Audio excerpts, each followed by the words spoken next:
Good morning, students.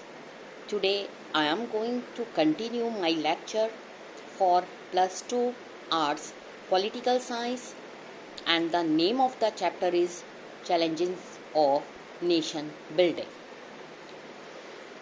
Yesterday we have read about partition, displacement and rehabilitation of India. इसमें ये बताया गया था कि 14-15 अगस्त 1947 में जब इंडिया इंडिपेंडेंट मिल गई उसको, तो ये दो पार्ट्स में डिवाइड हो गया, पाकिस्तान एंड इंडिया। क्योंकि जो मुस्लिम लीग था उसने टू नेशन थ्योरी की डिमांड की थी, जिसके अकॉर्डिंग ब्रिटिशर्स ने इंडिया को दो पार्ट्स में डिवाइड कर दिया। कांग्रेस जो थी उसने हमेशा ही टू नेशन थ्योरी का अपोज किया था, वो नहीं चाहती थी कि पाकिस्तान को बनाया जाए, जिसके कारण कांग्रेस एंड मुस्लिम लीग के बीच में जो कंपटीशन चल रहा था उसको देखते हुए ब्रिटिशर्स ने ये डिसीजन लिया कि क्रिएशन ऑफ पाकिस्तान होगा। नेक्स्ट आ जाओ, प्रोसेस ऑफ पार्टीशन। ये डिसाइड हो गया कि इंडिया जो है वो टू कंट्रीज में डिवाइड हो जाएगा, इंडिया पाकिस्तान। जो ये डिवीजन थी वो एक बहुत ही पेनफुल प्रोसेस था। अब ये और भी ज़्यादा डिफ़िकल्ट हो गया कि कैसे डिसाइड किया जाए और उसको कैसे इम्प्लीमेंट किया जाए। फिर ये डिसाइड हुआ कि प्रिंसिपल ऑफ रिलीजियस मेजॉरिटीज़ का रूल जो है उसको फॉलो किया जाएगा। बेसिकली इसका मतलब ये हुआ कि जो एरियाज जहाँ पर मुस्लिम मेजॉरिटी में थे उनको पाकिस्तान की टेरिटरी बना दिया गया, और जो बाकी रेस्ट रह गए उनको इंडिया के बीच में दे दिया गया। सोचने में ये आइडिया एक सिंपल लग रहा था, but it presented all kind of difficulties. बहुत ज़्यादा difficulties I. First of all, कहीं पर भी मुस्लिम मेजॉरिटी की सिंगल बेल्ट नहीं थी ब्रिटिश इंडिया में उस टाइम। दो एरिया जहां पर ज़्यादा कंसंट्रेशन थी, वन था वेस्ट में और दूसरा था ईस्ट में। अब कोई वे नहीं था कि दीज टू पार्ट्स जो हैं उनको ज्वाइन कर दिया जाए। डिसाइड किया गया कि न्यू कंट्री पाकिस्तान जो है टू टेरिटरीज को अटेन करेगा, वेस्ट एंड ईस्ट पाकिस्तान। इसलिए उसको इंडियन टेरिटरी से बिल्कुल सेपरेट कर दिया गया। खान अब्दुल गफ्फार खान महात्मा गांधी जी का एक बहुत बड़ा डिसाइपल था।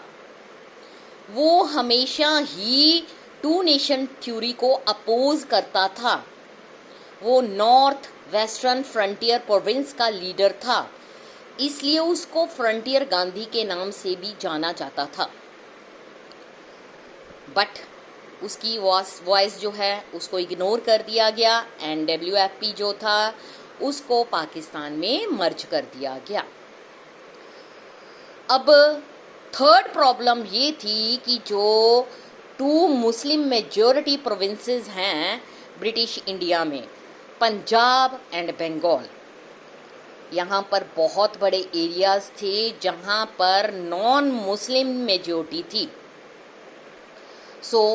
ये डिसाइड किया गया कि ये दोनों प्रोविंसेस पंजाब एंड बंगाल, इनको बाइफरकेट कर दिया जाएगा अकॉर्डिंग टू रिलीजियस मेजॉरिटी, एक डिस्ट्रिक्ट और इवन लोअर लेवल पर। बट डिसीजन को नहीं बनाया जा सका 14 और 15 अगस्त तक। इसका मतलब ये हुआ कि लार्ज नंबर ऑफ पीपल जो हैं इंडिपेंडेंस के टाइम पर उनको ये नहीं पता था कि वो इंडिया में हैं या पाकिस्तान में। अब partition of these two provinces ने पार्टीशन के लिए एक बहुत ही डीपेस्ट ट्रॉमा क्राइज कर दिया। अब this was related to the fourth and most intractable of problems of partition. अब क्या हुआ, ये प्रॉब्लम थी minorities on the both sides of border. लाखों की गिनती में हिंदू और सिख्स जो थे वो क्या हुआ, जो वहीं रह गए जो एरिया पाकिस्तान में थे, और इसी तरह से लाखों की गिनती में जो मुस्लिम थे इंडियन साइड में पंजाब एंड बंगाल में, वो वहीं रह गए और कुछ एक्सटेंट तक दिल्ली में रह गए। उन्होंने फाउंड देमसेल्फ ट्रैप्ड, उनको ऐसा लगा कि उनको ट्रैप कर लिया गया है। उनको ऐसा लगता था कि जैसे वो अनडिजायरेबल एलियंस हैं अपने घरों में, अपनी लैंड पर,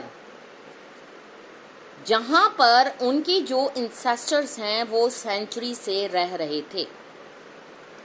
एज सुन एज जैसे ही ये क्लियर हो गया कि कंट्री जो है उसकी पार्टीशन होने जा रही है, जो मिनॉरिटीज़ हैं उन दोनों साइड्स पर उनको इजीली टारगेट बना दिया गया।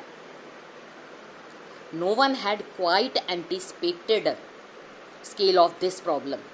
कोई भी इसको सॉल्व नहीं कर सका। No one had any plan for handling this, किसी के पास कोई प्लानिंग नहीं थी। So initially people, political leaders, उनको ये होप थी कि जो ये वायलेंस है टेम्पररी है और जल्दी ही इसको कंट्रोल कर लिया जाएगा। बट वेरी सून जो वायलेंस थी वो आउट ऑफ कंट्रोल हो गई।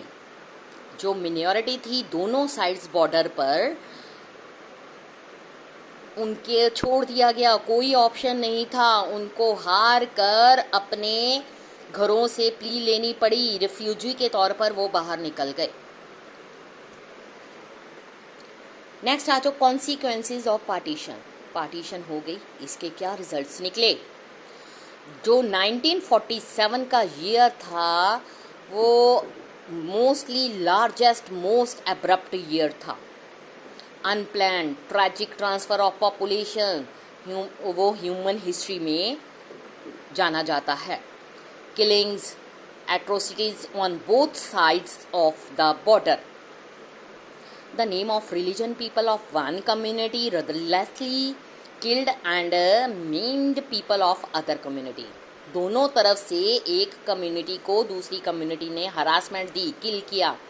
Cities like Lahore, Amritsar, Kolkata become divided into communal zones. मुस्लिम जो थे उन्होंने वहाँ पर जाना अवॉइड करना शुरू कर दिया, जो मेनली हिंदू और सिखों का रीजन था। सिमिलरली हिंदुओं और सिखों ने उन एरियाज में जाना अवॉइड कर दिया जहां पर मुस्लिम मेजॉरिटी थी। Forced to abandon their houses and move across border, people went through immense sufferings. Immunity जो मिनॉरिटी थी दोनों साइड्स पर बॉर्डर में, उनको अपने घर छोड़ने पड़े और रिफ्यूजी कैंप्स में उनको टेम्पररी शेल्टर लेना पड़ा। कई बारी तो अनहेल्पफुल फाउंड करते थे लोकल एडमिनिस्ट्रेशन एंड पुलिस में in what was still recently their own country. ये डिसाइड ही नहीं हो पा रहा था कि उनकी अपनी कंट्री है कौन सी। इसलिए they travel to the other side of new border by all sort of means, often by foot. यानी कि वो नए बॉर्डर की तरफ चलना शुरू हो गए। कोई पैदल जा रहा था, कोई बैलगाड़ियों में जा रहा था। इस जर्नी में उन पर कई बारी अटैक्ड हुए, उनको मारा गया, रेप्ड हुए। थाउजेंड्स ऑफ वुमेन जो थी बोथ साइड बॉर्डर्स में उनको एब्डक्ट कर दिया गया।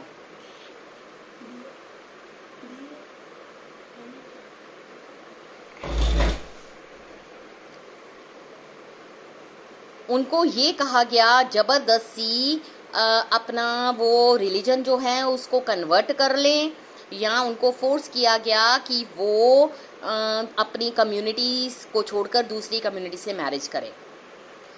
बहुत सारे केसेस में जो वुमेन थी उनको अपने ही फैमिली मेंबर्स ने उनको मार दिया ताकि इनके साथ किसी तरह का गलत ट्रीटमेंट ना हो सके, ताकि उनका फैमिली ऑनर बना रहे। बहुत सारे चिल्ड्रन जो थे अपने पेरेंट्स से सेपरेट हो गए, जो अपने आप को मैनेज कर गए कि बॉर्डर से पार चले जाएं, बट उनके पास कोई घर नहीं था। लाखों की गिनती में रिफ्यूजीज जो थे वो रिफ्यूजीज कैंप में आ गए। कई मंथ तक वो रिफ्यूजी कैंप में रहे, कई बार तो बहुत सालों तक वो रिफ्यूजी कैंप में रहे।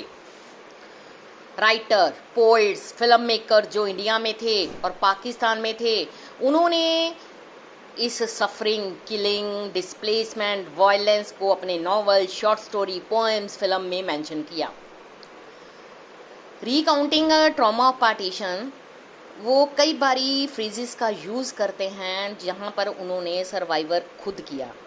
वो पार्टीशन को एज आ कोट देते हैं, as a division of hearts, दिलों के टुकड़े हो जाना। पार्टीशन जो है प्रॉपर्टी, लायबिलिटीज़ एंड एसेट्स की डिवीज़न नहीं थी, ना ही पॉलिटिकल डिवीज़न कंट्री की थी, ना ही एडमिनिस्ट्रेटिव अपरेटस था, बट इसने financial assets, things like table, chairs, typewriter, paper clip, book, musical instrument और पुलिस बैंक, इन सब की भी डिवीज़न हो गई। मीन्स ये उन्होंने अपने नॉवेल्स में लिखा। एम्प्लॉयज़ ऑफ गवर्नमेंट, रेलवेज, वो डिवाइड हो गए। Above all it was a violent separation of communities who had hitherto lived together as neighbor, जो दिल से एक दूसरे के पड़ोसी थे। It is estimated that Pakistan forced about 80 lakh people to migrate across the new border. 5 to 10 lakh जो people थे वो पार्टीशन में मारे गए related to violence. Thank you student. Next मैं अगले टॉपिक में आपको करवाऊंगी कि इसके बाद एडमिनिस्ट्रेशन में क्या हुआ। Thank you students.